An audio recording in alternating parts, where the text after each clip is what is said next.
Radio J. Le Forum Radio J, Frédéric Aziza. Radio J.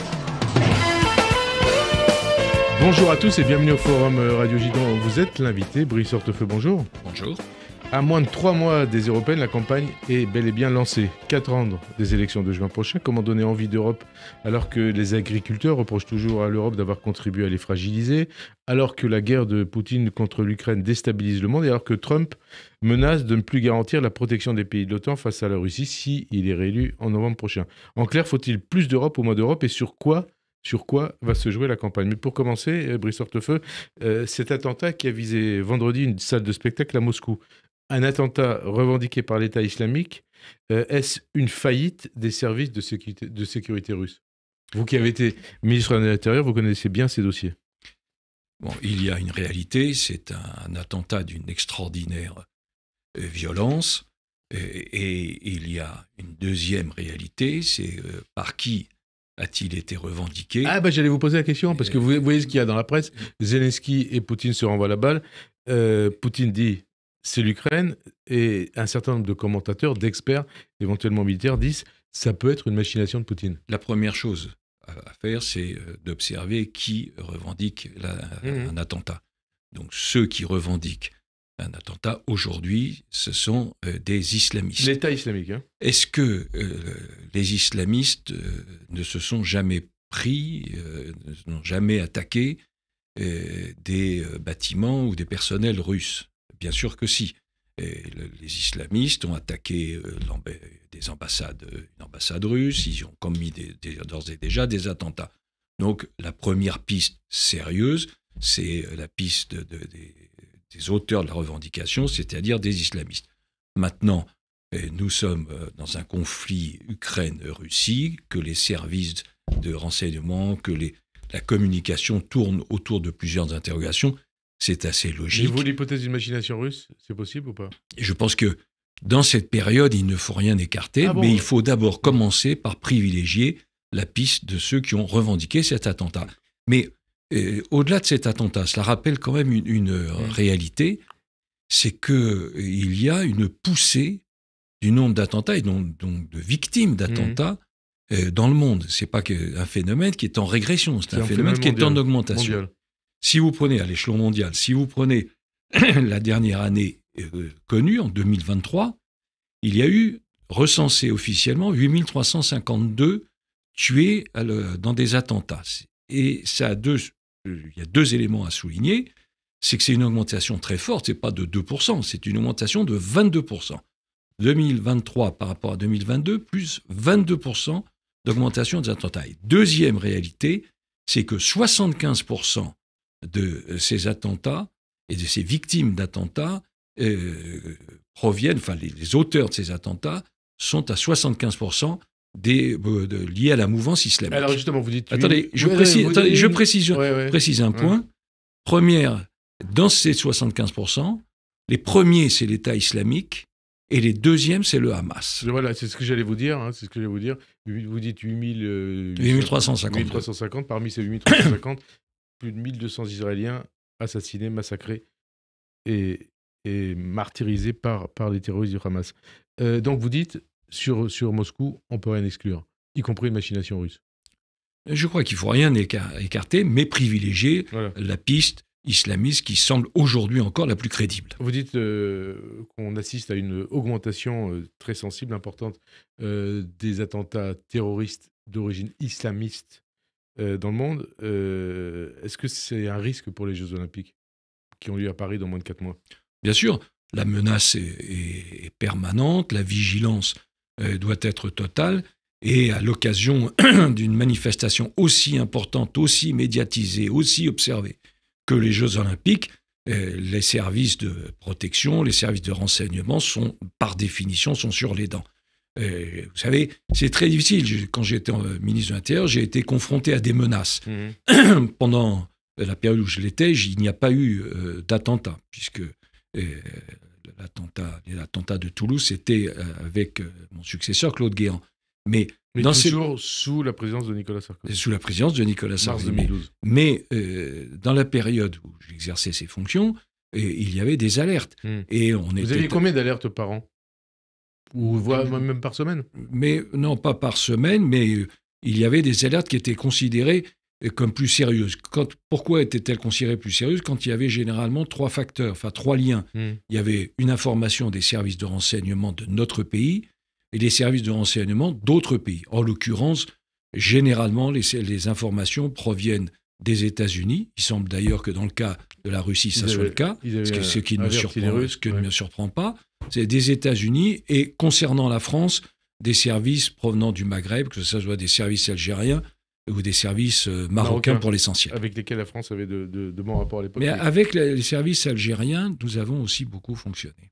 Dans le bras de fer entre Poutine et l'Europe, est-ce que cet attentat est de nature à faire évoluer les opinions européennes du côté de la Russie? Moi, je ne le pense pas. Il y a un moment d'émotion, évidemment une solidarité à l'égard d'un peuple qui est frappé aussi durement, à l'aveugle, de manière misérable, injuste. Donc il y a un mouvement de solidarité. Vous parlez de l'Ukraine, Non, je parle à l'égard du peuple. Je parle à l'égard du peuple russe à l'occasion de ces attentats. Mais est-ce que ça modifie les sympathies à l'occasion sur le conflit ukrainien et russe? Non, ça je ne le pense pas. Le conflit ukrainien, quel bilan vous faites de ces 2 ans de conflit? Est-ce que la guerre de Poutine en Ukraine met en danger la paix du monde, voire peut faire évoluer vers une guerre mondiale, une 3e guerre mondiale? Sur des sujets aussi difficiles, il faut essayer, pour paraphrase un peu le général de Gaulle, il faut essayer d'avancer avec des idées simples. Et quand il y a un conflit, il y a une question très simple à se poser. Qui est l'agresseur? Qui est l'agressé?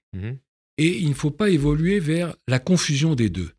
On le voit sur le conflit russe et ukrainien, et on le voit sur le conflit israélien et Hamas. On va en parler. Donc, il y a, concernant le conflit en Ukraine, concernant cette guerre en Ukraine, il y a clairement un agresseur, qui est la Russie, et un agressé, qui est l'Ukraine. Simplement, l'histoire nous enseigne une vérité simple, c'est que la guerre ne fait que préparer la paix. Donc, il faut préparer la paix. Mais ce qu'on dit aussi, c'est préparons la guerre pour avoir la paix. C'est ce qu'il faut faire? Oui, c'est vrai, mais moi, je voudrais vous citer juste une phrase du général de Gaulle qui a été prononcée c'était en 1963. C'était une conférence de presse en 1963. Et il avait déclaré à un certain point de menace de la part d'un impérialisme ambitieux, tout recul a pour effet de surexciter l'agresseur et finalement hâter son assaut. Donc ça veut dire... Cette phrase qui, encore une fois, qui n'est pas liée à ce conflit, mais qui rappelle la situation, finalement, lui qui avait tendance historique. Qui a joué le rôle qu'on connaît pendant la Deuxième Guerre mondiale. Bien sûr. De quoi il parlait. Bien sûr.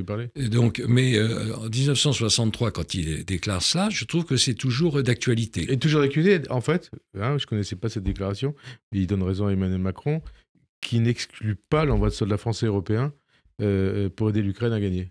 C'est du De Gaulle. Malheureusement, si c'était ça, ça serait très simple. Non, mais c'est quelque part ce que disait De Gaulle. Non. Et Emmanuel Macron, malheureusement, dans ce domaine comme dans les autres, et comme j'allais dire quasiment dans tous les autres, a opéré des volte-face, des revirements, des sauts périlleux, des triples sauts même. Et je vous rappelle qu'Emmanuel Macron avait commencé au début de cette guerre par mettre en scène devant les caméras, devant les micros. Avant le début de la guerre, vous parlez de la rencontre avec Poutine. Les coups de téléphone avec Vladimir Poutine, et il avait été jusqu'à annoncer le retrait des troupes russes à la frontière. Et puis nous sommes arrivés aujourd'hui à une position qui est une position que Laurent Wauquiez a qualifiée, je crois à juste titre, de légèreté insoutenable, ou quelque chose comme ça. Et il est arrivé à la position exactement inverse. Et donc, son objectif, s'il fallait le résumer, son objectif, c'était d'inquiéter la Russie et de rassurer les Français. À l'arrivée, c'est l'inverse. Mais donc, ça ne correspond pas à ce que disait De Gaulle? Non. Non. D'ailleurs, par rapport à ces déclarations d'Emmanuel Macron, il y a un sondage qui est publié aujourd'hui dans JED, qui indique que 65% des Français sont favorables au rétablissement du service militaire obligatoire. Vous êtes d'accord avec ça? Est-ce qu'il faut rétablir le service national? Je pense que ce sondage reflète une inquiétude, une préoccupation justifiée des Français. C'est-à-dire qu'il y a une fragmentation, une dislocation de notre société et que nous sommes tous à la recherche de quelque chose qui pourrait, au contraire, la cimenter. Et le service national peut être interprété comme cela. Mais en même temps, simultanément, je fais observer que le coût du rétablissement d'un service national ne peut pas être balayé d'un verre de main. C'est combien? C'est 5-6 milliards? C'est entre 4 et 5 milliards pour une classe d'âge, et une classe d'âge garçons et filles. Ça fait à peu près 380 000 personnes. Et donc l'estimation superficielle, puisque moi je prends connaissance de ce sondage comme vous ce matin, je n'ai pas donc d'autres éléments, mais l'estimation superficielle et rapide, c'est entre 4 et 5 milliards pour un service national de 6 mois. Deux questions. Est-ce que c'est une option qui vous paraît intéressante? Est-ce que vous êtes favorable à ça? Et est-ce que c'est finançable? Ouais, la question du financement est naturellement majeure. Je vous rappelle qu'on a 3088 milliards, quasiment 3100 milliards d'euros de dette, donc rajouter 3 à 4 milliards, ça me paraît très difficile. Mais la recherche de quelque chose qui pourrait cimenter notre société, oui. Ce n'est pas forcément ce service national. Et la suppression du service national, est-ce que justement ça n'a pas été à l'origine des problèmes qu'on connaît, notamment en ce qui concerne l'intégration? Sur ce plan-là, si on fait abstraction de tout aspect financier, la réponse est oui, bien sûr, puisque je ne sais pas si vous avez fait votre service national, mais je l'ai fait. Tous ceux de ma génération. Bien sûr, donc je l'ai fait ceux aussi. Qui se sont fait réformer. Oui, et cela, j'espère que c'est pour des raisons valables. Donc, mais moi, je l'ai fait d'ailleurs, je l'ai fait en classe, ça s'appelait la classe 2, c'est-à-dire celle du mois de février, c'est-à-dire, c'était pas celle des étudiants. Parce que les étudiants, c'était en septembre ou c'était à l'été. Et donc, c'est sûr que ça entraîne. C'est mon exemple. C'est votre exemple, voilà. Mois d'août. Bon, et ben voilà, c'est ça. Et moi, je l'ai fait en février, et c'est vrai que ça entraîne un brassage qui est un brassage très important, et puis qui permet d'enseigner un certain nombre de valeurs. Donc, le principe, en abstraction de coûts financiers, oui, il faut rechercher tout ce qui peut cimenter, pas ce qui peut disloquer. On verra ça peut-être à l'occasion de la prochaine présidentielle, on dit ça à chaque fois. La Russie a accentué son opération de déstabilisation de la société française et des sociétés européennes, et également américaines, d'abord dans le cadre des élections européennes, et par rapport aux États-Unis, dans le cadre de l'élection présidentielle américaine. Comment répondre à la menace russe et à la volonté de Poutine, en ce qui nous concerne, de déstabiliser la France? Bon, j'ai entendu, bien sûr, les responsables de notre pays, le ministre de l'Intérieur Gérald Darmanin, un certain nombre d'autres officiels. Donc, qui se basent sur des rapports des services de renseignement. Bien sûr, qui, sur la base de rapports qui sont faits soit par la DGSI, par la DGSE, enfin bref, un certain nombre de services de renseignement qui montrent qu'il y a une tentative d'interférence de la Russie, comme d'ailleurs elle a été établie aux États-Unis lors de l'élection présidentielle. Donc ceci, naturellement, doit encourager la vigilance, l'attention, la prévention, et aussi la démonstration que l'on ne reste pas les bras croisés. Justement, est-ce que Emmanuel Macron, pour revenir à lui, n'a pas raison de considérer que ce changement de posture de Poutine exige un sursaut collectif? Et puis de quel ordre? Bien sûr. Mais... Collectif, c'est-à-dire par rapport aux dirigeants politiques de l'ensemble des partis politiques, des responsables du pays. Mais bien sûr que sur ces sujets, que ça soit Emmanuel Macron ou un autre, ils agiraient tous, tout chef de l'État agirait de cette manière. Dirait pareil. Tout chef de l'État agirait de cette manière-là, en appelant à la cohésion sur ce sujet. Mais pardonnez-moi sur l'Ukraine, parce que vous m'encouragez à glisser. Allez-y. Le président de la République, on l'a bien compris, comme il l'a fait d'ailleurs en 2022, cherche à mettre en avant un sujet qui est un sujet grave, qui est un sujet important, pour essayer d'occulter ou d'atténuer ou de chloroformer d'autres sujets qui sont les sujets d'enjeux nationaux. Donc, encore une fois, je distingue... un calcul électoral, bien sûr, des Européens. Mais je distingue donc la question de fond, qui est bien sûr la sécurité de notre pays, la sécurité de nos concitoyens, le rôle de la France sur le plan international, d'arrière-pensées qui peuvent être un peu cyniquement électorales. Arrière-pensée aussi du côté peut-être de Poutine. On a entendu, par exemple, le vice-président de la Douma, Piotr Tolstoï, un proche du Kremlin, annonçant que la Russie allait tuer tous les soldats français et menacer aussi Paris d'une frappe nucléaire. Et Macron dit, dans le JDD, puisqu'il a donné une interview au JDD, il dit que c'est le signe d'une fébrilité, d'une perte de sang-froid du pouvoir russe. C'est juste ou pas ?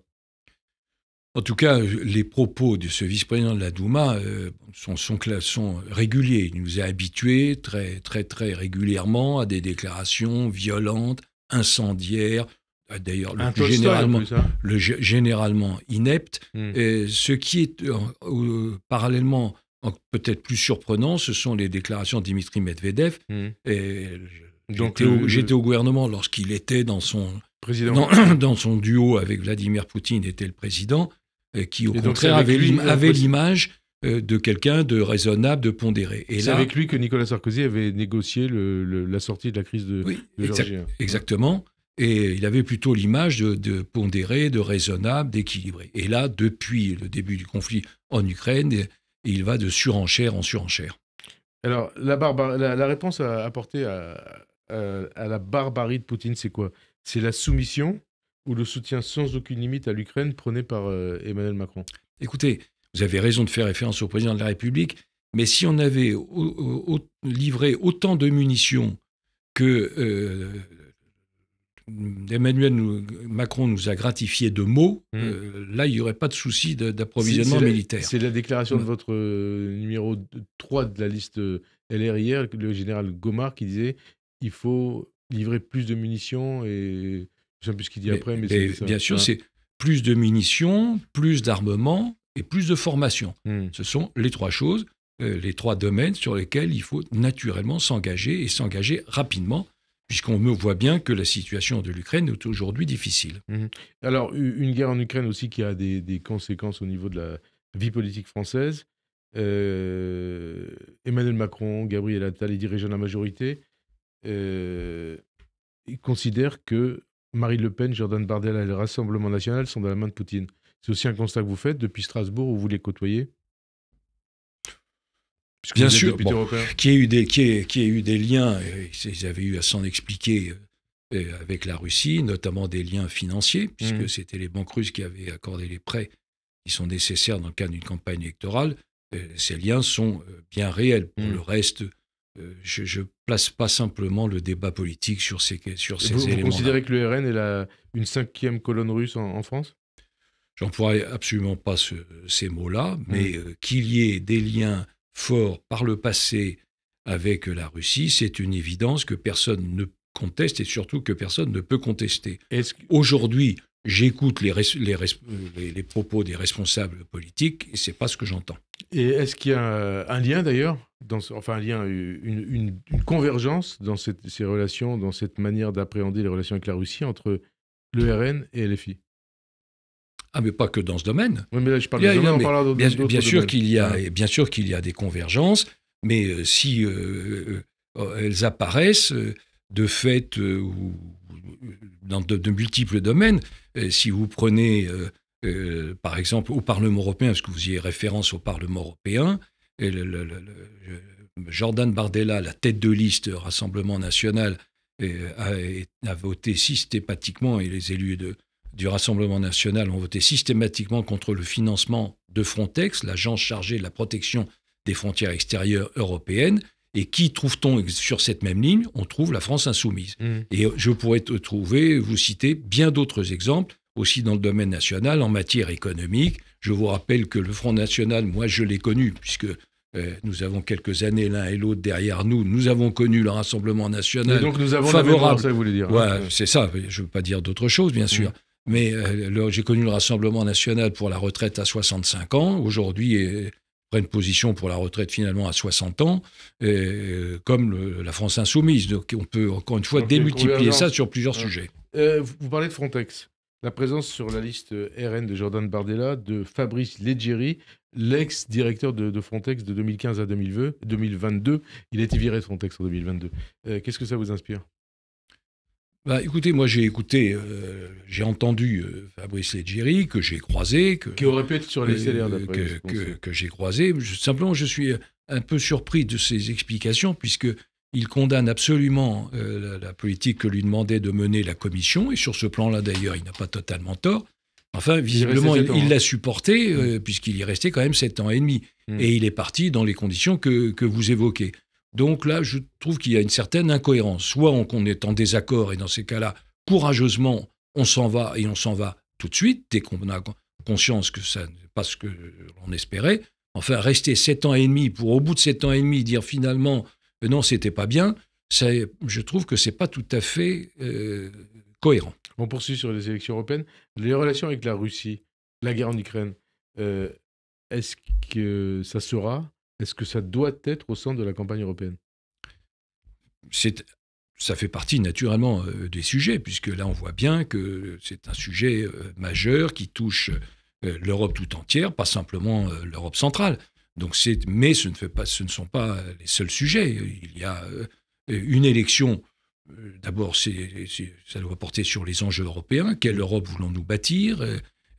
Vous avez, par exemple, la tête de liste de Renaissance, c'est-à-dire de la majorité présidentielle, Mme Meillet, qui a affirmé, il n'y a pas si longtemps que cela, qu'il fallait aller vers une Europe totalement fédérale, c'est-à-dire l'abdication des pouvoirs nationaux. C'est ça la réalité.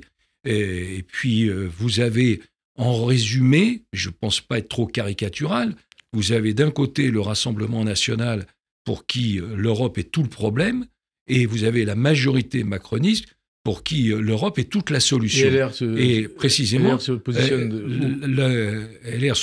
les Républicains se positionnent sans doute parce qu'ils ont une histoire, et qu'ils ont exercé le pouvoir, qu'ils ont exercé des responsabilités, se posent sur une ligne qui est une ligne d'équilibre, et qui est une ligne sérieuse, qui est une ligne lucide, qui est une ligne crédible, et ce qui effectivement fait une différence avec les deux formations que je viens de citer. Ligne lucide, ligne crédible, il faut plus d'Europe ou moins d'Europe. Au moment où cette guerre en Ukraine menace la paix du monde, au moment où Trump menace de couper le soutien américain aux Européens au niveau militaire et de l'OTAN, plus d'Europe ou moins d'Europe. Aujourd'hui, la France, l'Allemagne et l'Angleterre, qui est sur le continent européen, font partie des 10 pays, des 10 puissances les plus importantes du monde. Chacun sait que le monde évolue. Je vous donne un exemple simple. La France est passée, en 5 ans, du 5e rang mondial au 7e rang mondial. Et au rythme auquel nous allons, tous les 10 ans, un de ces 3 pays sortira. Ça sera peut-être d'abord la France ou l'Angleterre, ensuite l'Angleterre ou la France et aussi l'Allemagne. Donc la seule solution, si on veut continuer à peser, c'est qu'il faut naturellement construire l'Europe. Y compris l'Europe de la défense, parce qu'on en parle depuis des dizaines d'années. Oui, attendez. Et ça veut donc dire que la question n'est pas de plus d'Europe ou de moins d'Europe, c'est qu'il faut une autre Europe. Alors, vous évoquez la défense. On voit bien aujourd'hui qu'il y a une pression très importante pour que le continent se réarme. Et si vous observez ce qui se passe en Europe, vous avez d'un côté la Pologne, qui est un exemple, qui consacre plus de 3% de son budget à l'armement, au réarmement, à sa protection, trop, mais qui consacre un budget important comme ça. Et nous faisons partie des pays qui n'atteignons pas les 2% du budget. Et il faut qu'on aille au moins... C'est pour ça qu'il faut être raisonnable, il faut être encore une fois crédible, il faut aller à 2%. Nous sommes aujourd'hui à 1,9, ce qui n'est pas suffisant. D'ailleurs, les responsables de l'OTAN nous le rappellent, il faut qu'on aille à 2%. Alors, puisqu'on parle de l'Europe, on va parler du débat autour du CETA, l'accord de libre-échange entre l'Union européenne et le Canada, et de son rejet, jeudi au Sénat, par la majorité sénatoriale LR, alors que les relations commerciales entre la France et le Canada, entre l'Europe et le Canada, sont excédentaires au profit de la France et de l'Europe. Le rejet du Sénat et donc de la majorité LR n'est-il pas, comme le dit le ministre du Commerce extérieur Franck Riester, un terrible message envoyé à tous nos exportateurs français? C'est finalement, si tout était blanc ou tout était noir, ça serait extraordinaire. Mais là, il y a eu un vote négatif. D'abord, moi, comme je ne suis pas sénateur, je suis député européen, je peux vous dire ce que j'ai fait. Quand il y a eu ce vote au Parlement européen, je me suis abstenu. Pourquoi ? Pas par lâcheté, pas par méconnaissance, c'est parce que précisément, je mesurais que d'un côté, il y avait des avantages On attend un notamment accord. Pour les agriculteurs. Et, attendez, notamment, je vous précise que si l'on compare 2007, puisque c'est la date d'entrée en vigueur, 2022, on va préciser pour nos auditeurs. Ça a été négocié par Nicolas Sarkozy, sous Nicolas Sarkozy, signé sous Hollande, et là on en est aux conséquences au niveau du Parlement français. Oui. Donc nos échanges avec le Canada ont progressé de plus de 36 ou 37%. C'est un élément positif. Deuxième élément positif, cela a permis à un certain nombre de filières d'accéder au marché canadien. Vous avez cité à juste titre les fromages, mais je n'ai pas cité les fromages. Non, enfin, en tout cas, je vous le précise. Une augmentation très importante, puisque nous avons des appellations protégées, et ainsi de suite. Donc, vraiment une progression qui est, je crois, sur 28 fromages qui ont connu, encore une fois, des résultats très, très exceptionnels. Que c'est les vins et spiritueux, c'est la même chose, que céréales aussi, d'ailleurs, mais qu'en même temps, il y avait des inquiétudes. Des inquiétudes, pour rester dans le domaine agricole et alimentaire, il y avait des inquiétudes sur l'importation, les potentiels de viande bovine fraîche.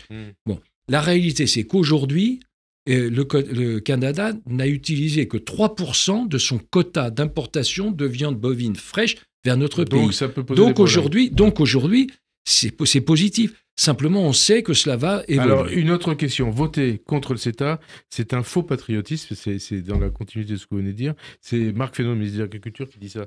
Est-ce vraiment un choix, ce vote négatif, ce vote contre, un choix compatible avec la volonté de LR de se présenter comme un parti de gouvernement ? Mais précisément, le LR, sur ces sujets des accords de libre-échange, qui d'ailleurs, le mot n'est pas le bon, parce que libre-échange, ça donne l'impression que tout ça, c'est échevelé, que ça va en tous les sens. En réalité, ce sont des accords commerciaux qui portent sur plusieurs domaines.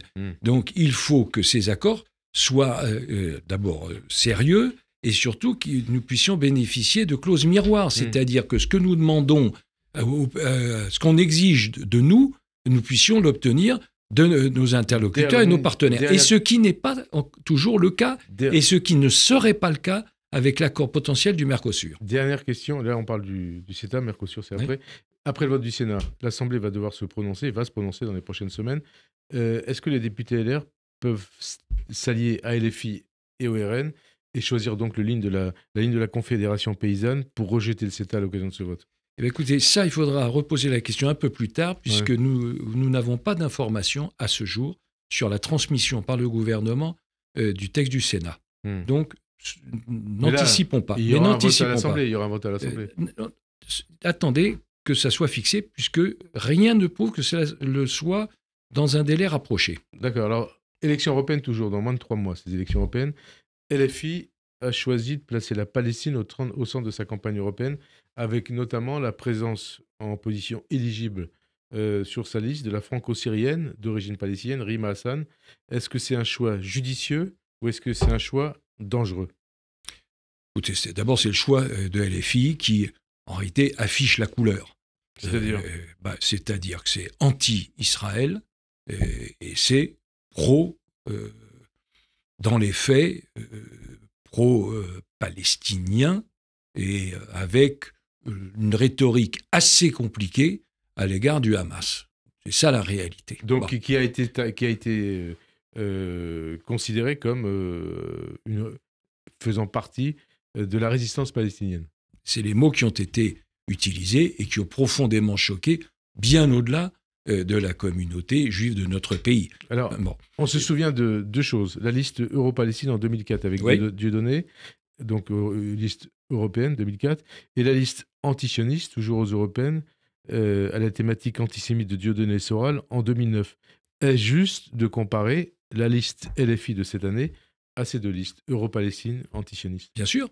C'est dans Comment vous le dites? Pourquoi vous dites bien sûr? Je dis que c'est dans le choix qui a été fait par la France insoumise et dans le prolongement de ces précédentes listes lors des récents scrutins. Lesquelles précédentes listes? Celles que vous venez de citer. Non, mais je ne me souviens pas. Si, vous en souvenez très bien. Donc vous dites Euro-Palestine et antisioniste. Je dis qu'il y a une sensibilité anti-israélienne qui s'est exprimée à l'occasion des scrutins au travers de au moins 2 formations et de structures et que l'on retrouve retrouve pour partie sur la liste de la France insoumise. Donc Euro-Palestine antisioniste, on est d'accord.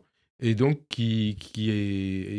dont la campagne était une campagne au relent antisémite. C'est le cas de la liste LFI ? Carrément antisémite d'ailleurs pour Dieudonné Soral. C'est pour ça que je fais la différence. C'est pour ça que je fais la différence dans l'expression. Les mots ne sont pas les mêmes, mais il n'en demeure pas moins que la présence de cette femme sur la liste de la France insoumise est un signal qui est adressé. C'est peut-être un signal de conviction, c'est aussi certainement un signal de calcul électoral. Pourquoi ? Qu'est-ce que ça veut dire, calcul électoral ? Peut-être en espérant la mobilisation d'une communauté sur ce critère-là. Quelle communauté ? La communauté musulmane. Et c'est un bon calcul ? Et un calcul judicieux ? Un calcul éthique et moral ? Sur le plan éthique, je ne le pense pas. Sur le plan électoral, on le verra. Et moral ? Je vous dis, sur le plan éthique, je ne le pense pas. Vous ne le pensez pas. Vous avez vu le procès qui est fait à Jean-Luc Mélenchon et ses amis de LFI, les Panot, Bompard, Léaumont, Caron, Guiraud, et ainsi de suite, Obono. C'est de multiplier depuis au moins le 7 octobre des déclarations et des tweets au relent nauséabonds antisémites sur le CRIF ou sur des personnalités juives. Est-ce qu'en faisant de telles déclarations, en choisissant une telle stratégie, s'agissant de la guerre entre Israël et le Hamas, Mélenchon et ses amis peuvent favoriser le passage à l'acte antisémite et peuvent mettre en danger les juifs français ?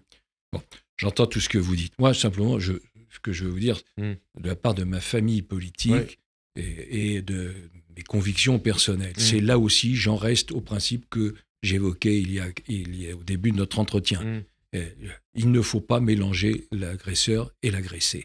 Bon, il y a clairement un agresseur le 7 octobre. Ce n'est pas Israël qui a agressé, c'est le Hamas qui a agressé, qui est une organisation reconnue comme terroriste, qui a été d'ailleurs reconnue d'abord comme terroriste par les États-Unis à juste titre. C'est le premier élément. Deuxième élément, moi je n'oublie pas, c'est très curieux que les commentateurs ne le rappellent pas, je n'oublie pas que... on distingue aujourd'hui la population de la bande de Gaza et le Hamas. Je n'oublie pas que lorsque Israël, après 38 années d'occupation, a rétrocédé la bande de Gaza, il y a eu des élections. Ce sont d'ailleurs les dernières élections libres, entre guillemets, 2006, qui ont eu lieu en 2006. Et que ces élections, à l'occasion de ces élections, les habitants ont donné une majorité écrasante au Hamas. Donc ce sont des signaux qu'on ne peut pas balayer d'un revers de main. C'est-à-dire que précisément, on rappelle qu'il y a un agresseur et un agressé. Et donc vous dites que les civils palestiniens de Gaza sont liés... Je dis la dernière fois qu'ils se sont exprimés, ils ont soutenu le Hamas. Peut-être qu'aujourd'hui ça a changé, j'imagine, j'espère d'ailleurs que cela a changé, mais c'est ça cette réalité. Alors, on passe à un autre sujet, mais toujours sur les européennes, et la liste LR. Le casting de LR, un intellectuel, tête de liste, François-Xavier Bellamy, une agricultrice en numéro 2, dont je ne me souviens plus du nom, mais vous allez me le rappeler, Céline Imard. Et en numéro 3, un général, le général Christophe Gomard. Est-ce que ça peut vraiment faire des voix ? En tout cas, c'est l'expression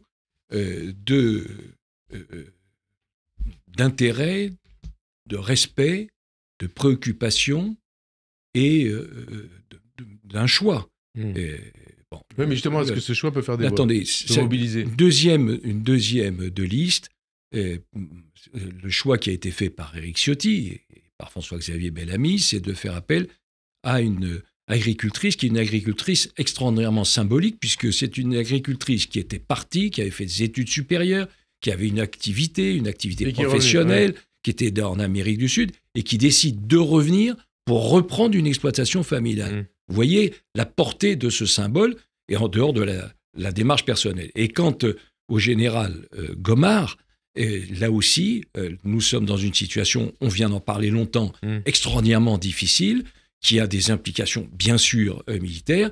Et le fait qu'un général décide de s'investir, décide de s'engager, décide de choisir, comme Céline, sur les Républicains, je trouve que c'est un symbole extrêmement fort. Au passage, cette photo de campagne du général Christophe Gomard en uniforme de général, c'est une faute de débutant ou c'est un coup de com'?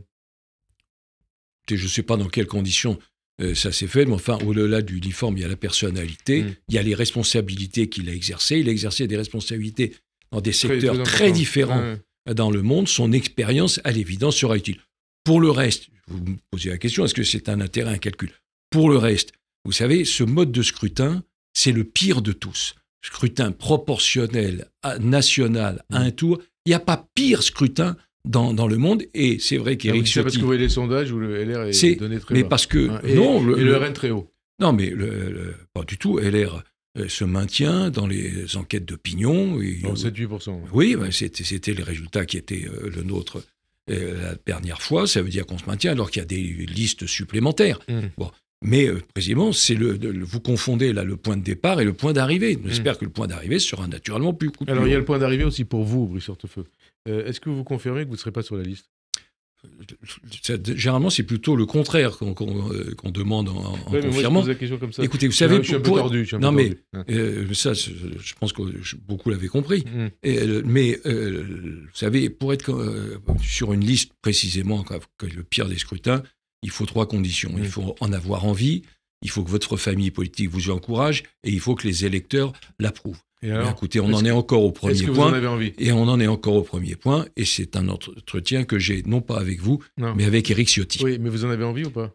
Je viens de vous répondre. Si vous ne l'étiez pas, ça serait un échec pour vous ou pas ? Je viens de vous répondre, c'est un sujet que j'évoquerai avec Éric Ciotti, mais la question ne se pose pas en termes de personnes exclusivement, c'est une question, vous savez, une liste nationale, il faut à la fois, comme le dit d'ailleurs Éric Ciotti, il faut respecter une stricte parité. Il faut assurer le renouvellement et l'additionner avec l'expérience. Et la représentation il faut des régions, nouveaux visages et des voix familières.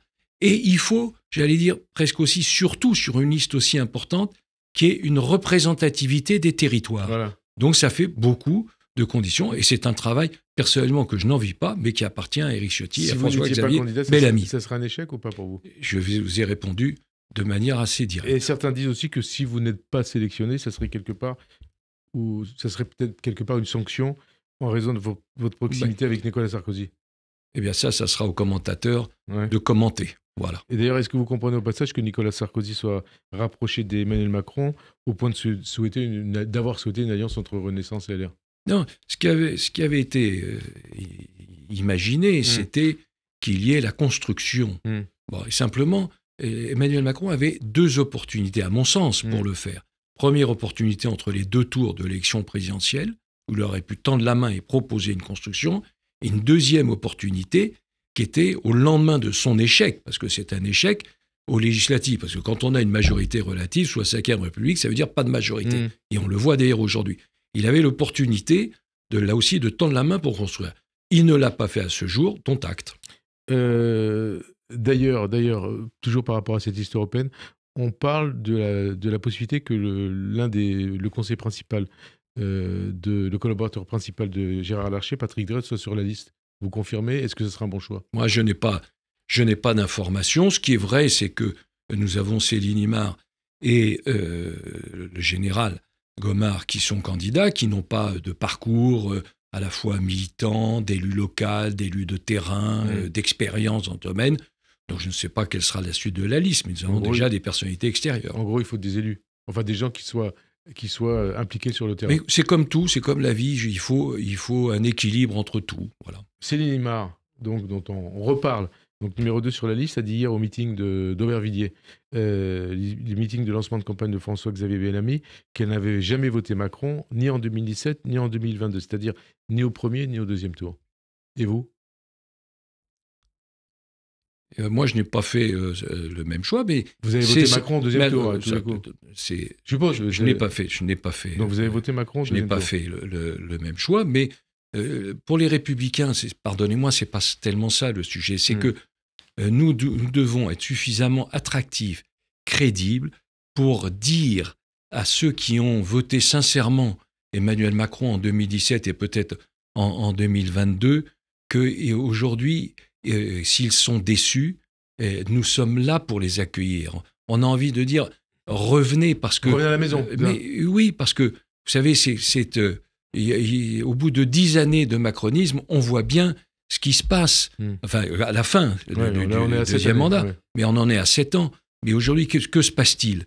On a une dette qui se creuse, un déficit public abyssal, un déficit commercial inégalé en Europe. On a une croissance qui est en berne. Supérieure à celle de l'Allemagne, quand même. Hein, oui, mais... 0,2 en Allemagne, 1% en France. Oui, mais enfin, je rappelle qu'on avait annoncé 1,4, puis finalement, on tombe à 1,07. Un chômage qui repart, une compétitivité qui ne retrouve pas son niveau de 2019. Donc, en gros, tout va très bien, Madame la Marquise. Donc, ce que je veux dire, c'est qu'on voit la spirale et on comprend qu'elle est infernale. D'ailleurs, par rapport au thème de campagne, il y a quelque chose qui m'a interrogé hier en écoutant le discours de Céline Imard. Elle a parlé de la transmission de l'héritage comme si ça devait être au centre de la campagne européenne. C'est le cas ou pas? Oui. C'est sans doute d'abord par son expérience personnelle, parce que vous savez combien la transmission des entreprises familiales. Mais elle ne parlait pas seulement des entreprises. Sur ce sujet, c'est un sujet majeur pour l'avenir de notre agriculture, parce que tout ça, on parle comme ça autour d'une table. Héritages intrafamiliaux, enfin, et ainsi de suite. Je vous dis, si on n'arrive pas à attirer de nouveaux agriculteurs, c'est la mort de notre protection alimentaire.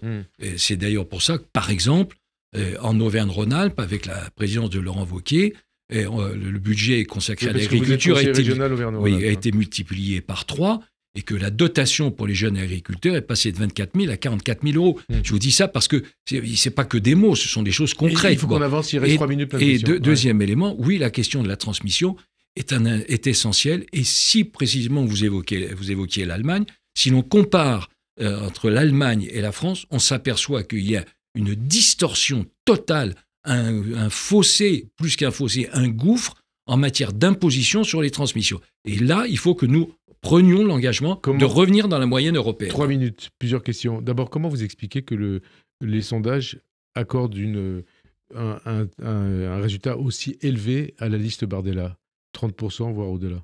Et parce qu'il y a un mano, appelez ça comme vous voulez, un mano et la mano, des frères siamois, les duos, duels, tout ce que vous voulez. Tout ça, ça marche main dans la main pour étouffer tout débat, parce que c'est le entre-soi. C'est Renaissance. C'est Renaissance, Rassemblement National. Tout leur intérêt, c'est d'étouffer tout le reste. Bon. Et donc, nous, notre ambition, précisément, c'est de mettre fin à ce face-à-face qui est totalement étouffant et qui est surtout stérile. Les Européennes, elles ont valeur de test national ou pas? Référendum pour ou contre Macron? Écoutez, un scrutin qui a lieu à mi-mandat, naturellement, ça serait stupide de dire que ça n'a aucune donc pour tout le monde, hein, majorité, opposition... c'est un élément d'appréciation. Un sondage publié aujourd'hui par la Tribune dimanche place Rachida Dati en tête des intentions de vote à la mairie de Paris en 2026. Est-ce qu'elle n'est pas désormais incontournable? Est-ce qu'elle ne sera pas aussi votre candidate, peut-être une candidate d'Union et Renaissance LR? Écoutez, moi je suis élu en Auvergne, donc je m'occupe de l'Auvergne. Mais je ne doutais pas que vous me termineriez par une petite cerise avec la candidature ou les initiatives de Rachida Dati. Votre ami je n'en doutais pas. Écoutez, ça sera aux Parisiens de décider. Si vous étiez à Paris, électeur à Paris, vous voteriez qui? Eh bien, grâce à Dieu, je ne le suis pas. Et donc, vous ne voteriez pas... Je vous dis, moi, je vous voulez pas vous mêler de ça? Des élections en Auvergne, à Paris, leur choix sera le bon. Est-ce que vous souhaitez que Rachida Dati soit la prochaine maire de Paris? Qu'il y ait une alternance à Paris, ça c'est clair. On en a. Non, attendez, moi je ne mets pas ça sur le plan des personnes. Là, je le dis sérieusement sur le fond. Et ça devient absolument catastrophique. Vous savez, quand on est sur les berges, si on arrive à dépasser un bateau-mouche, on pousse des cris de joie, tellement tout est bouché, paralysé, bloqué. Donc oui, il faut une alternance à Paris. Donc Rachida Dati, maire. C'est pour savoir si j'ai bien compris ou pas. Je pense que vous avez parfaitement compris, donc c'est pas la peine que j'y revienne. Jean-François Copé, qui était à votre place il y a 1 mois, 4 semaines, a considéré que sans candidat d'Union LR Renaissance à la présidentielle de 2027, on se dirigera vers un second tour Mélenchon-Le Pen. Est-ce qu'il n'a pas raison? D'abord, nous en sommes encore loin. Oui, mais bon, ça se prépare avant. On en est encore nettement loin. La question, c'est est-ce qu'il faudra une procédure différente pour choisir notre candidat? Je le pense. On ne va pas rester à ma famille politique. Sur 2 élections présidentielles consécutives, nous avons mis un système de primaire et 2 fois, nous avons été éliminés. Et j'observe que les candidats qui, eux, ont été les finalistes, se sont exonérés de toute primaire. Donc, non, mais attendez, ça veut donc dire que, oui, il faudra réfléchir à un autre système pour déterminer le meilleur d'entre nous, pour reprendre l'expression. Candidat d'union, LR Renaissance ou pas ? Il faut bien sûr réfléchir à une démarche d'union, de rassemblement, d'unité, mais nous n'en sommes pas là. Aujourd'hui, il n'y a que Wauquiez qui peut être candidat, votre candidat ? Je pense que Laurent Wauquiez a les qualités personnelles, par sa formation, par son expérience, par son envie, pour être un candidat excellent à l'élection présidentielle, mais ce n'est pas encore le temps. Autre petite cerise, dernière cerise. Mélenchon-Le Pen, vous faites quoi en 2027, au second tour ? Eh bien, je fais tout pour que ça ne soit pas ça. Ouais, mais vous faites quoi sinon Mais précisément, je ferai tout pour que ça ne soit pas ça. Vous savez, dans la vie, il vaut mieux se placer en perspective de succès que dans le pessimisme de l'échec. Bien sûr, merci en tout cas, Brice Hortefeux, d'avoir répondu à notre invitation. Bonne fin d'après-midi sur Radio J et à dimanche prochain. Merci. iPhone.